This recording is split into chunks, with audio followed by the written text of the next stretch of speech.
नमस्कार, सुस्वागतम, वेलकम, अभिनंदन।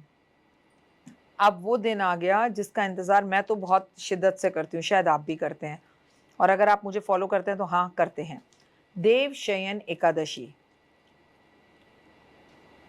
ये वो एकादशी है जो 25 जुलाई को पड़ रही है और इस दिन है शनिवार को पड़ रही है। देवशयन एकादशी का मतलब पता है ना, जब भगवान विष्णु सोने के लिए चले जाते हैं और चतुर्मास आरंभ हो जाता है। ये चतुर्मास दान, धन, पुण्य और अपने कार्मिक अकाउंट, बैंक अकाउंट को बढ़ाने का है और मैं बढ़वाऊंगी आपके साथ आपके कार्मिक बैंक अकाउंट। आप बस मुझे फॉलो कीजिएगा। नमस्कार। हमें जल्दी जल्दी अपने इस परिवार को 20 लाख का करना है। क्यों करना है? अगर हमारा ये परिवार 20 लाख सब्सक्राइबर का होगा तभी तो आपको, जहां मैं नोएडा में शिफ्ट हुई हूँ, अपने घर का टूर करवाऊंगी और मैं चाहती हूँ कि आप अपने उस घर का टूर ज़रूर देखें और वहाँ बैठी हुई मेरी माता रानी को, मेरी पट रानी को ज़रूर देखें। क्योंकि कभी मैंने मैनिफेस्ट किया था, हे माँ मुझको ऐसा घर दे जिसमें तुम्हारा मंदिर हो, जो जगह दिन रैन तुम्हारी, तू मंदिर के अंदर हो। उनका नाम है पट रानी। जब आप उन्हें देखेंगे तो आपका दिल गदगद हो उठेगा और आपको साक्षात लगेगा, दिखेगा, पता चलेगा, महसूस होगा। इस कैमरे के ज़रिए भी एनर्जीज महसूस होंगी कि हाँ माँ यहीं बैठी है। बात करते हैं देवशयनी एकादशी का। स्वागत, अभिनंदन करती हूँ। सुबह की राम राम, ओए होए। 25 जुलाई 2026 को दिन है शनिवार। तो आज की इस वीडियो में हम देवशयनी एकादशी के बारे में बताएंगे कि कैसे जिंदगी में चमत्कार हो सकते हैं इस 4 महीने में। यकीन ना हो तो इस 4 महीने ही मुझे फॉलो करके देख लीजिए। 4 महीने बाद मुझे अनफॉलो कर दीजिएगा अगर आपकी जिंदगी में चमत्कार ना हो, लेकिन करना 100% वो होगा जो मैं कहूंगी। साल में एक जो एकादशी होती हैं वो कृष्ण पक्ष और चतुर्पक्ष को मिलाकर जो है वो 24 एकादशी होती हैं। उसमें से एक बड़ी एकादशी होती है जिसे हम कहते हैं क्षीर सागर में निद्र अवस्था में प्रभु चले जाते हैं, मांगलिक कार्य बंद हो जाते हैं, चतुर्मास आरंभ हो जाता है। आप गृह प्रवेश नहीं कर सकते, नया घर, वाहन, मुंडन, जनेऊ संस्कार नहीं कर सकते।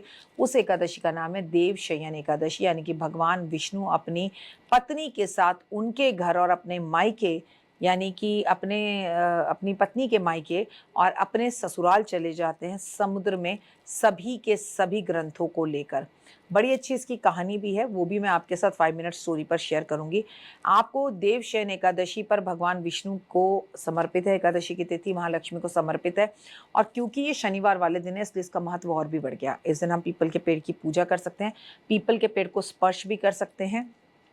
पीपल के पेड़ पर भगवान विष्णु और लक्ष्मी का जो है हमेशा शनिवार वाले दिन वास होता है, लेकिन इस दिन एकादशी है तो वास और भी हो गया। तो इस दिन आज आप एक पत्ता पीपल का तोड़कर उस पर श्री लिखकर उस पर इत्र लगाकर अपने घर की तिजोरी में ज़रूर रखेंगे। अगली एकादशी पर आप अगला पत्ता ला सकते हैं, लेकिन जब ही ला सकते हैं पत्ता जब शनिवार हो, और जब तक शनिवार ना आए इस पत्ते को वहीं रखिएगा। जब शनिवार और एकादशी का सहयोग पड़े तो आप इस पत्ते को निकाल कर दूसरे पत्ते को रख लीजिएगा और तांबे के कछुए घर की उत्तर दिशा में स्थापित करें, उसकी विधिवत पूजा करें। इससे भगवान विष्णु और माता लक्ष्मी का आशीर्वाद मिलेगा, समृद्धि बढ़ेगी। कम से कम इस 4 महीने से जो चतुर्मास आज से शुरू हुआ है उसमें तो जरूर करें। देवशयन एकादशी में शाम में तुलसी के पौधे के पास गाय के घी का शुद्ध दीपक जरूर जलाएं, उसकी परिक्रमा करें, मानसिक शांति मिलेगी। आज आपको शम्मी के पेड़ की परिक्रमा जरूर करनी है और उसके पास सरसों के तेल का दिया जरूर जलाना है। देवशयन एकादशी पर भगवान विष्णु की प्रतिमा या शालिग्राम का पंचामृत से, और वो भी आपको कैसे अभिषेक करना है, आपको जो शंख होता है उसमें पंचामृत भरकर उससे अभिषेक करवाना है। भगवान को शुद्ध जल से स्नान करवाना है, कीवड़े के जल से स्नान करवाना है, भगवान को चंदन से स्नान करवाना है, पीले पुष्प अर्पण करने हैं, गुलाब जल से स्नान कराना है। भगवान विष्णु की पूजा के बाद माता लक्ष्मी की पूजा करने से धन धान्य की प्राप्ति होती है। सबसे खूबसूरत होता है इस दिन भगवान विष्णु और लक्ष्मी को समुद्र के पानी से स्नान कराना। अगर आप मुंबई रहते हैं, समुद्र के आसपास रहते हैं, फिर तो आपकी बल्ले बल्ले है, मतलब आनंद की अनुभूति आपको प्राप्त होगी। लेकिन अगर आप नहीं रहते वहाँ पर तो आप किसी से समुद्र का पानी मंगा सकते हैं। अच्छा, आपके घर में नहीं है तो मैं आपको बता दूं, आपके घर में समुद्र का पानी ज़रूर होना चाहिए। शुक्रवार के शुक्रवार अगर अपने व्यापार क्षेत्र में हम समुद्र का पानी छिड़काव करें, उससे अपने घर में पोछा लगाएं तो महालक्ष्मी की अति कृपा होती है। व्रत वाले दिन ज़रूरतमंद लोगों को धन, वस्त्र, आप भूखे रहिए लेकिन अन्न का दान कीजिए, पुण्य की प्राप्ति होती है, जीवन में सुख शांति मिलती है।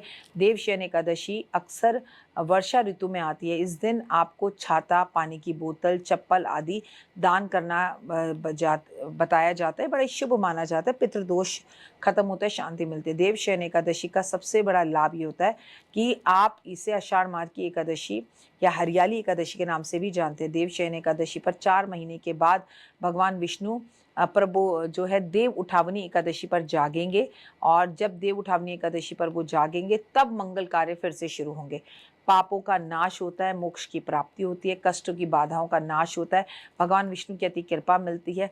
अच्छा, कई लोगों के दिमाग में पता है क्या होता है कि अरे भगवान तो सोने गए, इस 4 महीने में पूजा का कोई फल ही नहीं मिलता, भगवान तो देख ही नहीं पाएंगे, पूजा नहीं करनी। नहीं, अलग अलग देवी देवता इस समय पर जो है हमारी पृथ्वी को संभालते हैं।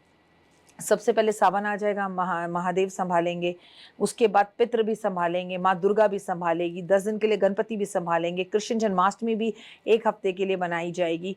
मतलब अलग अलग देवता, नवरात्रे आ जाएंगे, तो मंगलमय वातावरण रहता है, परिवार में मंगलमय वातावरण रहता है। देवशयन एकादशी की जो शुरुआत है वो बहुत ही खूबसूरत तरीके से शुरू हो जाएगी चतुर्मास के साथ। तो आप सबको तुलसी से जुड़े बहुत सारे उपाय इस 4 महीने में ज़रूर करने हैं। तुलसी माता की परिक्रमा करनी चाहिए, रोज़ दीपक जलाना चाहिए, जल देना चाहिए, माँ को आपको झंडा माँ के गमले में ज़रूर लगाना चाहिए, चुन्नी अर्पण करनी चाहिए, और भगवान विष्णु हरि को या घर के शालिग्राम जी को आप तुलसी के 2 पत्ते अर्पण रोज़ ज़रूर करेंगे। इससे जीवन में सभी बाधाएं दूर होंगी। देव शयन एकादशी पर क्या ना करें, एकादशी के दिन ब्रह्मचर्य का पालन ज़रूर करें, और किसी भी कुसंगत या स्त्री संगत को से वर्जित रहे, दूर रहे तो अच्छा है। दूसरे के घर का भोजन ना करें, लहसुन, प्याज, गाजर, शलगम, पालक, गोभी, बैंगन ऐसी चीज़ें ना खाएं। वृक्ष बिल्कुल ना काटें, पत्ते बिल्कुल ना तोड़ें। एकादशी वाले दिन दातून करें, मंजन ना करें तो अच्छा है। छतरी का दान ज़रूर करें, आपके लिए बहुत अच्छा होगा। कि किसी की चुगली करने से बचें, नकारात्मक बोलने से बचें, किसी का अपमान करने से बचें, पॉजिटिव रहें। 25 जुलाई 2026 को दिन है शनिवार का, और इस दिन है देवशयन एकादशी, जिस दिन से चतुर्मास शुरू हो रहा है। आप पूरे 4 महीने अपनी खाने की कोई एक चीज़ या अपनी कोई एक आदत बना सकते हैं। आप मुझसे पूछे कि इस 4 महीने में आप अपनी क्या एक आदत बनाएं, तो आपको हर रोज़ केले के पेड़ पर जल देना चाहिए, केले के पेड़ की पूजा करनी चाहिए, केले के पेड़ को स्पर्श करना चाहिए, केले के पेड़ के दर्शन करने चाहिए। इस पूरे 4 महीने में जब भगवान जी सोने के लिए गए, धार्मिक एक कोई भी पुस्तक खरीदकर 4 महीने तक रोज़ आप किसी भी धार्मिक स्थान पर मंदिर में देकर आएँ, लोगों को भेंट दें, बाँटें, तो आपका जीवन बड़ा मंगलमय हो जाएगा। विष्णु सहस्र नाम का पाठ करें, विष्णु चालीसा का पाठ करें, विष्णु के भजन भजें, तो आपकी हर मनोकामना पूर्ण होगी। फिलहाल मुझे दीजिए इजाज़त, अपना अपनों का रखिए खास ख्याल। आप सभी को देव शयन एकादशी की बहुत बहुत शुभकामनाएं। लेकिन फिर याद रखिएगा, थम जाइएगा, 25 जुलाई 2026 से सभी मंगल कार्य बंद हो चुके हैं। लेकिन आप भागवत करवाएं, आप रामायण करवाएं, आप गीता का पाठ करवाएं, आप सुंदरकांड करवाएं, माता की चौकी करवाएं, आप जागरण करवाएं, आप कीर्तन करवाएं, आप भजन करवाएं, आप धार्मिक यात्रा करें। इसके लिए कोई मनाही नहीं है। किसी तरह के कन्फ्यूज़न में मत रहना। शादी नहीं करनी, मुंडन नहीं होगा, गृह प्रवेश नहीं होगा, कार नहीं खरीदेंगे, आप किसी भी तरह से सगाई मंगनी नहीं करेंगे। लेकिन अगर आपका जन्मदिन इस बीच में पड़ता है तो हुए ज़रूर मनाएंगे। फिलहाल दीजिए इजाज़त, नमस्कार, जय माता।